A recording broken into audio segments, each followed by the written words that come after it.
Chapter 5: Building the Perfect Beast. If we are very lucky, we find a guru. These are people we meet along the way that have more wisdom than we do, and to our surprise, offer to share what they know. Mike Cheddar is the first guru I met in the screenwriting business, and for 20 years he has continued to amaze me with his ability to spot, understand, and fix the problems of any screen story. I first met Mike when he was head of development for Barry and Wright. Mike also worked in that capacity for Disney and was VP of development at HBO and Once Upon a Time production. Over the years, Mike has developed hundreds of movie and television projects, often from initial concept to final cut.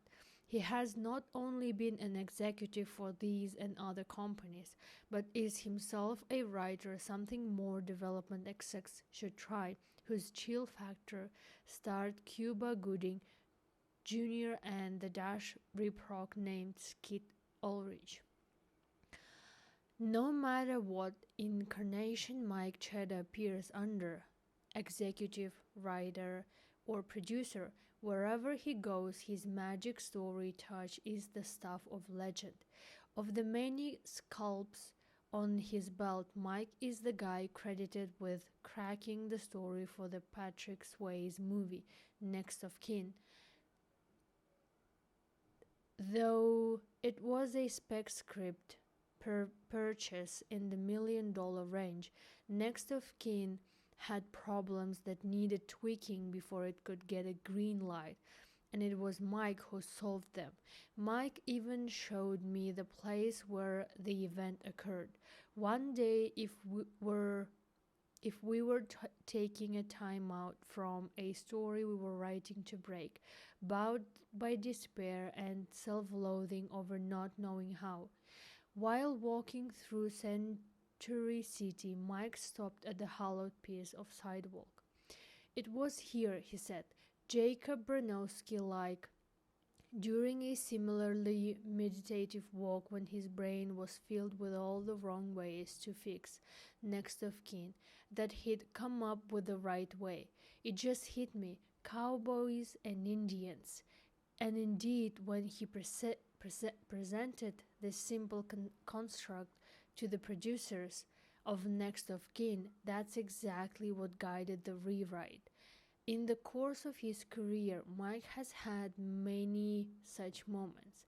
Like some string theory physicists, he is always working on perfecting his story skills, often in ways that seem otherworldly, but almost always prove to be inspired. So when I ran into Mike recently and asked what new ideas he'd come up with, he pulled out an artist's sketchbook from his satchel and opened it with gleeful enthusiasm. The two halves of the sketchpad, its spiral binding running down the middle, offered a larger than normal field. Across both pages he had drawn 3 straight lines, demarcating 4 horizontal rows, and in the middle of these 4 equal rows were cut out squares of paper. Each was a belt of screen story he was working on. "It's portable," Mike cackled like a mad scientist. "Ah," I said, "the board." And we both nodded with respect. The board. Chairman of the board. The board is perhaps the most vital piece of equipment a screenwriter needs to have at his disposal, next to paper, pen, and laptop. And over the years, whenever I've walked into someone's office and seen one on the wall, I have to smile because I now know what it is, and the migraine in progress it denotes. Boards come in all types and sizes: blackboards smeared with chalk, cork boards with index cards and pushpins to hold the bits in place, and even pages of yellow legal pad scotch taped to hotel walls while on location. In the attempt to rework a script on the fly, the board is universal. And yet, of the screenwriting courses I know of, I've never really heard this useful tool discussed. So, damn it, let's talk about it.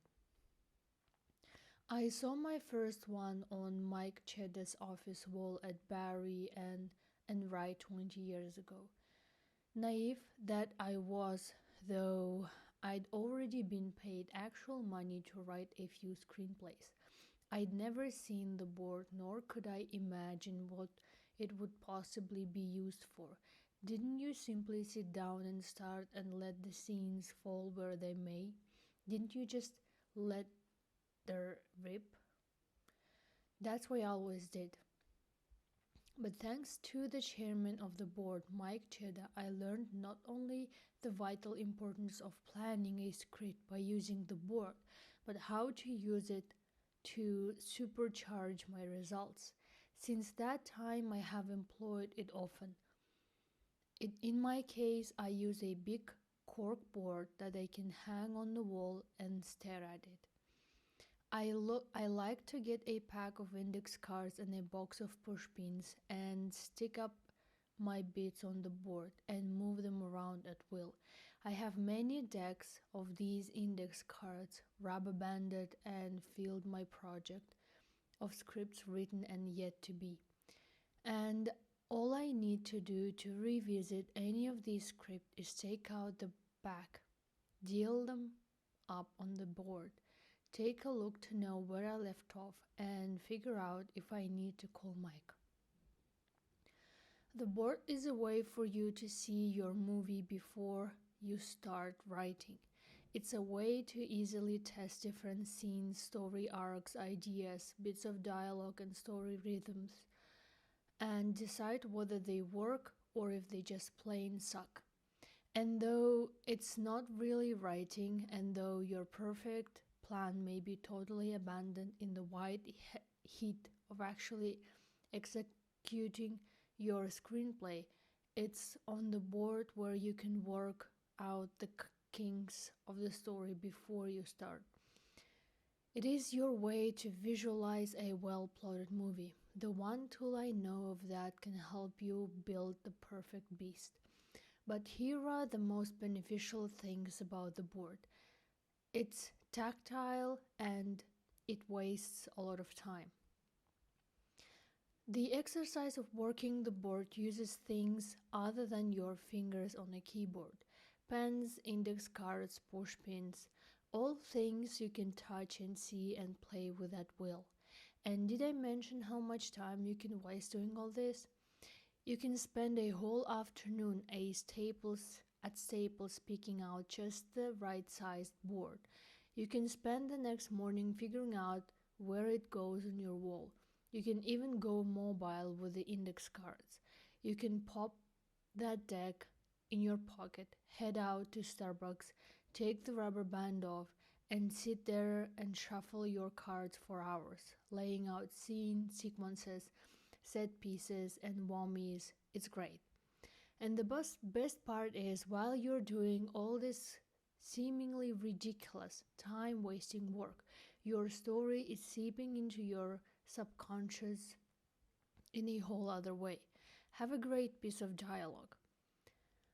Write it on a card and stick it on the board where you think it might go. Have an idea for a chase sequence? Deal up them cards and take a look-see. And talk about creating a pressure-free zone. No more blank pages. It's all just little bitty index card sized pages. And who can't fill up an index card? All well and good, but how does it apply to me, you ask? Me. Alright, let's talk about you and your board. First, cards first. Once you've bought the size and type of board you feel most comfortable with, put it up on the wall and have a look. It's blank, isn't it? Now take 3 long strips of making tape and make 4 equal rows. Or if you're more daring, use a magic marker instead. Either way, it looks like this. Row number 1 is Act 1, pages 125. Row number 2 represents the first half of Act 2 up on the midpoint, 2555. Row number 3 is the midpoint to the break into Act 3, 5585. And row 4 is Act 3 to the movie's final image, 85 110. It looks so easy, doesn't it? Well, it is. That's the whole idea, and after a couple of go-rounds using this tool, it will start to feel familiar too. Soon, like a slot car racetrack, the corners and open stretches of this imagery concourse will become well-worn and pleasing geography. You will quickly find that the ends of each row are the hinges of your story. The break into 2, the midpoint, and the break into 3 are where the turns are. Each appears at the end of the row 1, 2, and 3. To my mind, this fits my mental map of what a screenplay is perfectly. And if you buy Sid Field's premise that each of the turns spins the story in a new direction, you see exactly where it occurs.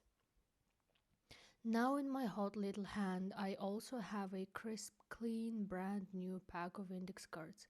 Oh, it's fun to unwrap this cellophane. And now, with the help of a fistful of pentals, not a Clint Eastwood movie, and my box of multicolored pushpins, I'm ready to put up my very first card. To waste as much time as possible, I usually neatly write the title of the movie on one such card and stick it up at the very top and take a step back. In a few weeks or months, the board is going to be covered with little bits of paper, arrows, color coding, and cryptic messages. For now, it's clean. Enjoy it while you can, lads. Okay, time to start. Although you can write anything you want on these index cards, they are primarily used to denote scenes. By the time we're done, you'll have 40 of these. Count them, 40 and no more. But for now, in this rough stage, we'll hang loose. Use as many as you want, and if you run out, you get to go back to Staples and waste more time. So go for it. What goes on your final 40 is very simple. Each card stands for a scene, so where does the scene take place? Is it an interior or an exterior? Is it a sequence of scenes like a chase that covers several locations? If you can see it, write it with a magic marker. Aunt Joe's apartment, day. Each card should also include the basic information of the scene told in simple declarative sentence. Mary tells Joe she wants a divorce. More specific information will be noted later. For now, the average bit or scene looks like this. In any storytelling venture, the most burning ideas you have for scenes are what must be laid out first. These are scenes you're sure are going to go into your movie. It's what made you want to write this puppy in the first place. For me, most often these are funny set pieces, followed by that great scene where we introduce the hero and maybe the finale. Well, write each idea on a card and stick it up on the board where you think it goes. It may wind up in another place or maybe cut out, but damn, it feels good to get those scenes off your chest. Yup, they're up there, alright. And look at what you have. What you have is a whole lot of blank space. Gee, aren't you glad you didn't start writing? All those really great ideas that were burning to be written don't feel as big as you thought they were. And the story doesn't seem so likely to write itself on once the ideas are written down and put up on the board. The great way the movie starts, or the chase at the middle, or the dramatic showdown that felt so full, so easy to execute in your head, isn't all that much stuff when you see it there naked. Up on the board, they're just a small part of the whole.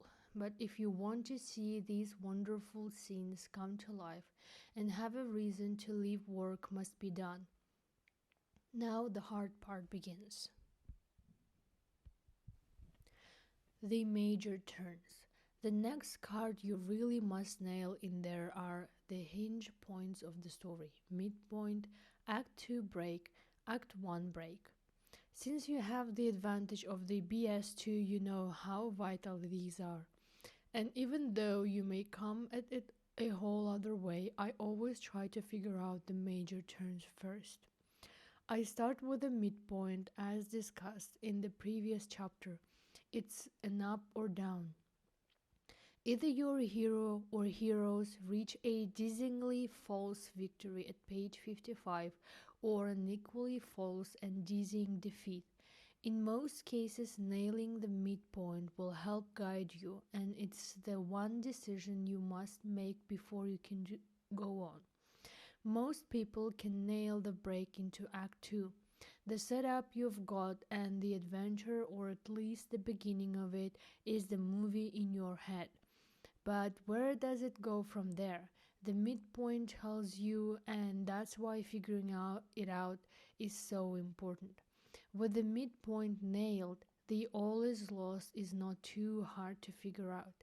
It's the flip of the midpoint. What about the up or down of the midpoint can be reversed to create its false opposite? And though it may take you some time to adjust both, give it a try. If you nail these 2 points, the break into 3 is usually cake. Now your board is starting to flesh itself out. It should look more like this.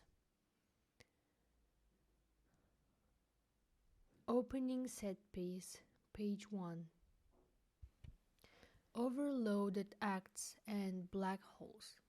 For me, my biggest problem is mistaking the cards for something other than bits of the story, something other than actual scenes. This is especially true in the early going as I lay out the setup and the action of the first act. I give myself 3 or 4 cards for the first 10 pages. That's 3 or 4 scenes to get me to the catalyst. But a lot of times what I'll see spread out there are 7 or 8 cards with things like the hero is a wrongly accused felon. Next to the hero is the saxophone player. Well, these are not scenes. This is backstory. And these cards will eventually be folded into one card labeled Meet the Hero during an actual scene in which he walks into a room and we see him for the first time. As stated in the previous chapter, a lot of this backstory, these character ticks and setups need to be set up. And all your great ideas will go on cards and just pile up here like BMWs on the 405 at rush hour. Never fear, it will all be pared down eventually. Point is to get it all out. This is the time to try anything, think of everything, and stick it all up there to see what it looks like. More confusion comes when scene sequences are laid up on the board. Though thinking like a chase involves many scenes and can range through indoor and outdoor setups, it's actually only one beat. So what usually happens is you have 5, 6, 7 cards that are a sequence. Well, these will fold into one eventually, but for now will look like this.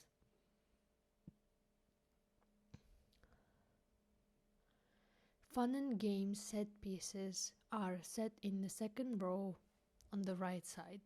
Chase scene is set on the row 3 on the left side. And shopping montage will be set in the row 3 in the right side. One great part about using the board is the easy way you can identify problem spots. When you have a black hole, a place in your script that you can't figure out how to connect one chunk to another, you know it, because it's staring you right in the face. All you have to do is look at the board and cry. And believe me, those black holes just sit there and taunt you hours after hour, day after day. What's wrong, Blake? Can't figure it out?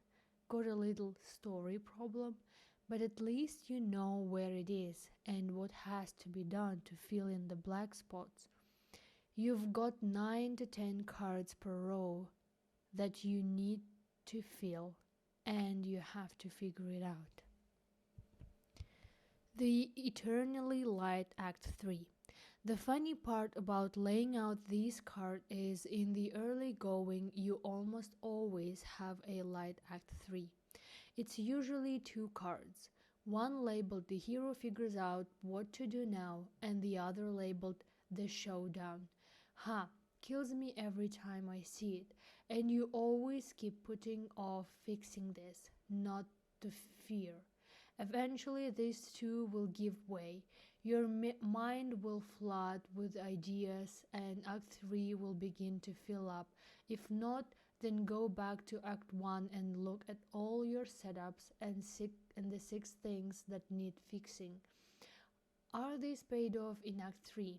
If not, they should be. What about your B story?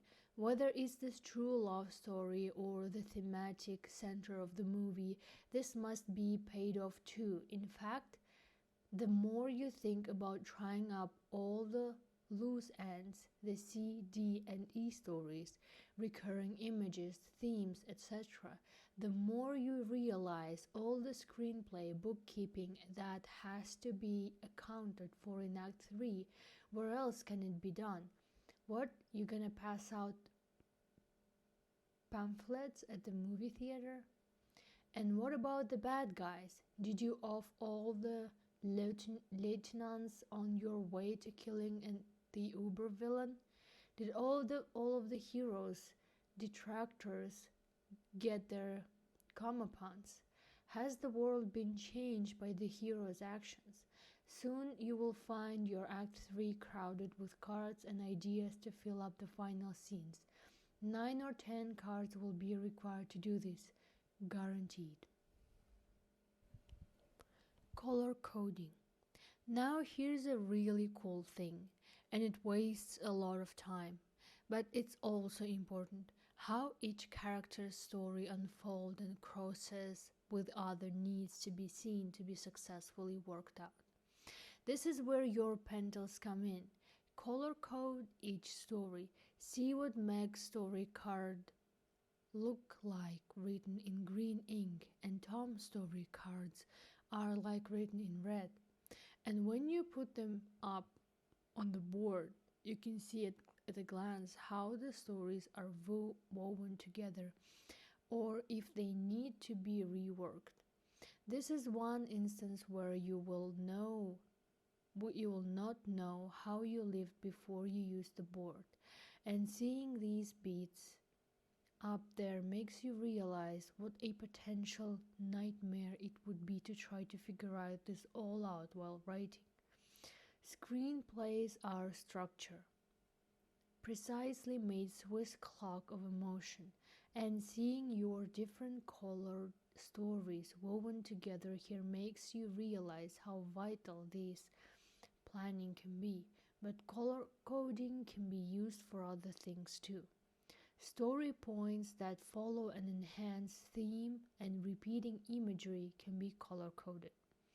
Minor character arcs can be traced with your pencils. C, D, and E stories can get the color code treatment. And once you have your multicolored cards in place, you can step back and see the genius of your design.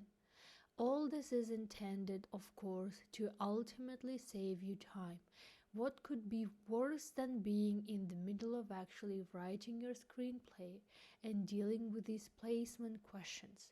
It's a lot easier to see and move cards around on a board than chunks of your own writage that you've fallen in love with. It's also harder to kill your darling by then. By organizing first, the writing is more enjoyable. Stripping it down. 40 cards, that's all I'm going to give you for your finished board. That's roughly 10 cards per row. So if you've got 50 or if you've got 20, you've got problems. Most likely you will have more than you need. And this is where the rubber meets the road, when you must examine each bit and see if the action or intent can be folded into another scene or eliminated altogether. Like I mentioned previously, I usually have problem areas. Setup is a biggie for me. I have 20 cards sometimes in the first row. I think there is so much to say, so much I'm not getting across that I overcompensate. But then I look at how these bits can be cut out or folded into others. If I'm honest, if I really admit that I can live without some things, it starts to cut down. I get down to 9 cards, and that's perfect. I will also have a lot of sequences, like chases or action set pieces that stray all over the place. This is easy to fix. Simply write chase on this section no matter how many scenes and consider it one bit. Usually that's all it's as far as advancing the plot is concerned. In areas where I'm light, like the problem area of bad guys close in, I usually cut some lags. And in some spots where I know I don't have all the answers, I occasionally even leave it blank and hope for a miracle during the writing process. But in the back of my mind, I know these areas will have to be addressed at some point. Laying it out lets me know where the trouble spots are. Plus, minus, and more or less. Now that you have your 40 cards up the board and you're pretty sure that this is how your story goes, you think you're done, but you're not. Here are 2 really important things you must put on each card and answer to your satisfaction before you can begin writing your screenplay. One is the symbol plus and minus, the other is the symbol pointy brackets. These 2 symbols should be written in a color pen you have not used and put at the bottom of each card like this. The plus and minus sign represents the emotional change you must execute in each scene. Think of each scene as a mini movie. It must have a beginning, middle, and an end. And it must also have something happen that causes the emotional tone to change drastically, either from plus to minus or from minus to plus, just like the opening and final images of a movie. I can't tell you how helpful this is in weeding out weak scenes or nailing down the very real need for something definite to happen in each one. Example, at the beginning of a scene, your hero is feeling cocky. He's a lawyer and he's just won a big case. Then his wife enters with news. Now that the case is over, she wants a divorce. Clearly, what started as a plus emotionally for your lawyer hero is now a minus emotionally. Believe it or not, an emotional change like this must occur in every scene. And if you don't have it, you don't know what the scene is about. Until you figure out the emotional change for each of the 40 cards using this simple plus minus code, don't start. And if you can't figure out, throw the card away. Odds are it's wrong. And while many, like Robert McKee, believe these pluses and minuses must be strung together to butt up against each other in an undulating wave of emotional highs and lows, I think that's taking it a little far. It's enough to know something has to change in each scene and to show it. The other symbol, pointy brackets, denotes conflict. To understand what the conflict is, I always like to think of a scene like this. As the lights come up, two people walk into a room from opposite doors, meet in the middle, and begin to struggle past each other to reach the door on the other side. They each enter the scene with a goal, and standing in their way is an obstacle. That's conflict. And whether it's physical or verbal, or simply a guy who really needs to pee and must get to a bathroom sooner or else, that conflict must be foremost on your mind when you conceive each scene. The basic setups of man versus man, man versus nature, and man versus society that you learned in high school English class can all be applied here. When each scene opens, you must know what the main conflict of that scene is and who is bucking against whom. Each person or entity has an agenda. What is it? And how does it collide with the person or entity he or she must get past? The symbol pointy brackets on the bottom of each card must be filled in with who each of the players is in each scene of conflict, what the issue is, and who wins by the end. If it's more than one person or issue, you've got a muddy conflict, and your scene is probably muddy too. Only one conflict per scene, please. One is plenty. And whether it's a large issue or a small one, something physical or something psychological, it must be there. Every scene, every time. If you can't find a conflict, figure out a way to create one. The reason having conflict is so important and must be in very scene is, once again, very primal. There is that word again. And thinking primarily by having conflict in every scene guarantees that you will keep the audience's attention. Why? Well, we like to see people in conflict. Conflict gets our attention. Why is wrestling the longest running drama on TV? It's about as basic an entertainment as you can get: death. Two people trying to kill each other. Why do most movies have a romance? Again, the conflict is eternally primal and fascinating: sex. Two people trying to bed each other. At its core, every scene in your movie must be as basic as this in order to get and keep the viewer's attention. If you don't have the players in the more vs less matchup your scene represents, you don't have the scene yet. So find the conflict, or reassess, or dump it. And if you do, don't cry, it's only a card. Ready to let it fly. By the time you're done, you should have 9 cards in row number 1, 9 in row number 2, 9 in row number 3, and 9 in row number 4.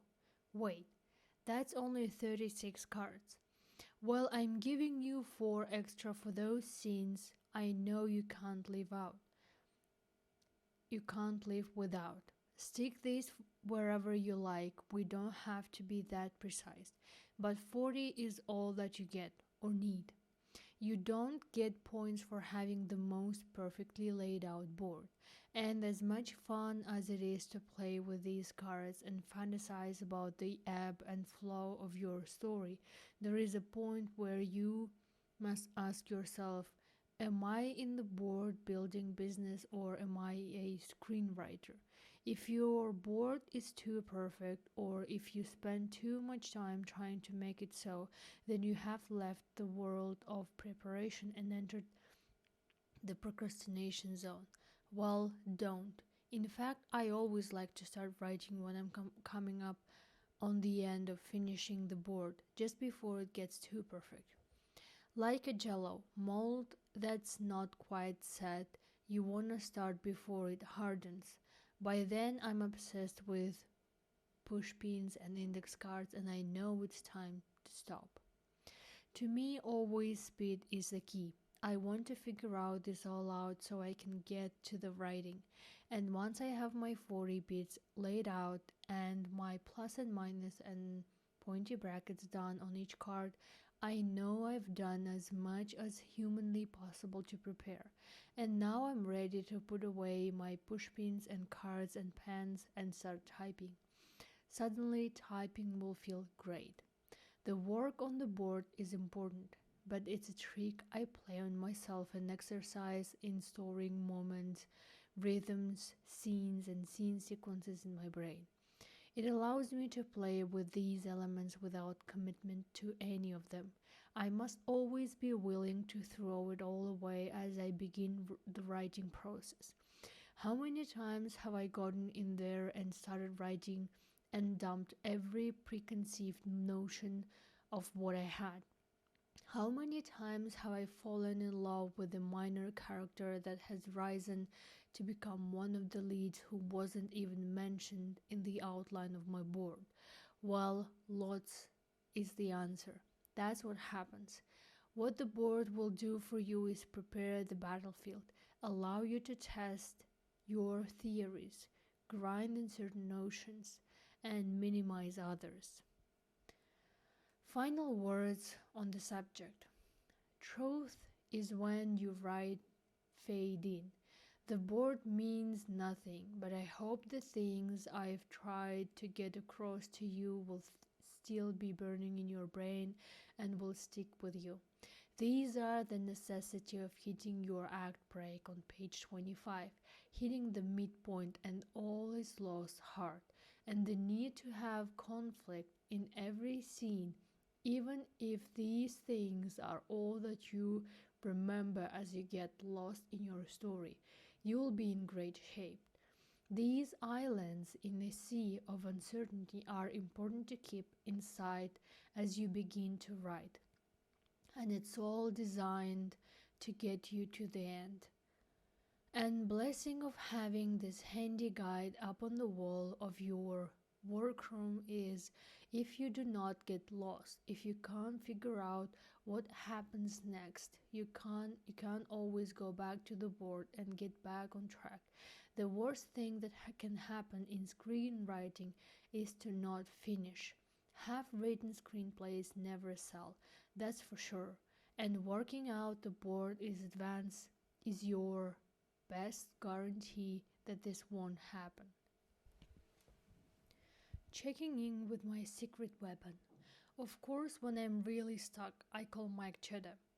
Mike, I whine, I don't know what happens in Bad Guys Closing. Can you take a look? I then email my notes to Mike and go have an expensive lunch up at the Eurotrash Cafe on Sunset Plaza, confident that someone is working on my project, even if it's not me. Mike is the one person I know in Hollywood who actually reads the material you send him and knows how to fix it. He will even give you detailed notes, and he is a real smart aleck too, which I like. It keeps me on my toes.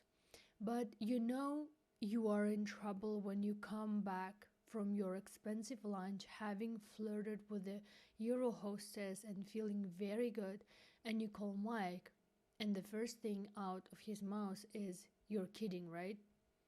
If you too want to reach Mike Chedda for screenwriting advice, you can do so on the internet at www.mikechedda.com, where for a fee of $500, Mike will read and analyze your screenplay. I think this is the bargain of the century, and I'm always telling him to up his price. He should be charging $5,000 per script if you ask me. A story about Mike in Creative Screenwriting magazine referred to him as the Dr. Phil of screenwriting. Another understatement. To me, he'll always be the guy who taught me everything I know. Summary. So now you know everything about your movie that you need to start writing your screenplay. If you have held off long enough on your movie idea to do the steps I have suggested, you're ready to write fade in and begin. Are you excited? You should be. But let's just make sure you're set by doing over the get ready for your deep sea dive checklist. First, you have come up with a great idea, and I mean it's killer. You have a killer title, a killer logline, and you've tested it on friends and strangers, and every one of them can't wait to see your movie. Second, you have done your homework on genre.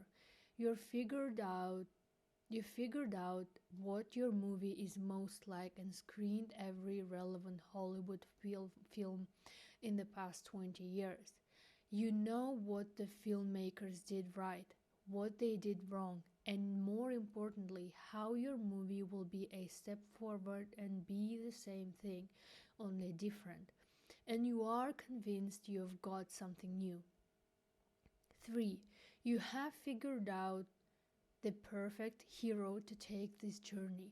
This is the character that offers the most conflict in that situation, has the longest way to go emotionally, and is the most demographically pleasing. And you've given your hero a primal goal and a real bad guy who wants to stop him from achieving it. Finally, you have beat out your movie using the BS2 and have put up all those great scenes on the board, tried many ideas, themes, and storylines, and have whittled it all down to 40 actual scenes, with each scene indicating its emotional change from beginning to end and what the conflict is in each. Man, you're ready. What's stopping you? While you got off and start writing your screenplay, we'll be waiting for you and rooting you on. We'll be the guy up on the dock that feeds the oxygen tube down to you, the deep sea diver, as you descend into the depth of your subconscious mind. Make sure that in your life you too have similar support from friends and loved ones. Because as you drop into the depths of your story, trying to capture the thoughts and the feelings you need to accomplish your mission, you have to trust that those up in the real world are supporting you and are watching your back. It's weird down there. You'll see all manner of wondrous and strange things, be amazed by what you're capable of handling, and surprised by how great an experience it can be. But it's also dangerous. Doubt and anxiety will plague you, and like the bend, it will cause you to see fearful things that aren't even there. In order to get through to the end, you've got to have someone back on the land that you trust, that's supporting and nurturing your effort. Whether you have that situation in your life or not, we'll be up on the dock waiting for you and wishing you well. We who write screenplays want to see you win and win big time. And we know exactly what you're going through down there and want you not to worry. So as you descend into the mark as ready as you'll ever be, we wish you good hunting. And while we wait for you to come up, we'll kill a little time and talk about some fun things in screenwriting. Good luck and Godspeed, screenwriter. Exercises. 1. Take the beat sheet from one of the movies you have screened from your genre and write the beats on index cards. Put the cards up on the board, or if you have not gone to Staples yet, try the portable version. Find several scenes from your favorite movie and break them down according to their values. How does the scene start emotionally? How does it end emotionally? Are these opposite emotional beats? 3. Now take the same scenes and test them for a conflict. Who or what are the stopping forces on each side of the conflict? Who wins? Do your favorite scenes in these movies have the most conflict?